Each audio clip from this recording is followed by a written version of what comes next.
My name is Arnethea Sutton. I'm an assistant professor in the Department of Kinesiology and Health Sciences. And my research looks to understand and address disparities in cardiovascular disease in breast cancer survivors. The data are showing that cancer incidence rates are going up, but mortality rates are going down.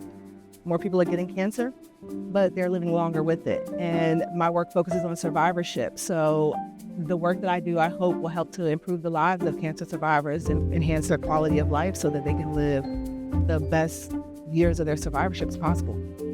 The virtual reality intervention actually came from the NIH study that I have, where we tried to understand how women's knowledge of their risk of cardiovascular disease. And we learned that many women were not as aware as they would have liked to have been about the risk of heart disease after their treatment. So I worked with my community advisory board, a group of women that were diagnosed with cancer, and we developed an educational tool and gaming to enforce or reinforce what women may have learned in the clinic about the type of treatment they received, the potential risk of heart disease after the treatment, and what they could potentially do to mitigate that risk throughout survivorship.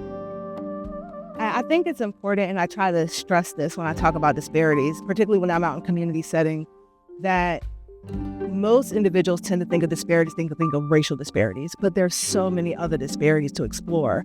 There's so many other groups that are disproportionately impacted by health outcomes. So we see that when we look between rural and urban individuals, we even look between socioeconomic status, their ethnicity. There's so many other disparities that can be explored. Research is the foundation of all discoveries. Research is simply asking questions. It's what don't we know and how can we find the answer? And if I can talk about cancer rates declining, we know that comes mostly because of new treatments, people being more aware, and that all came from research. We have to have the ability to solve some of the world's largest challenges and problems, and research is just one major vehicle to do that.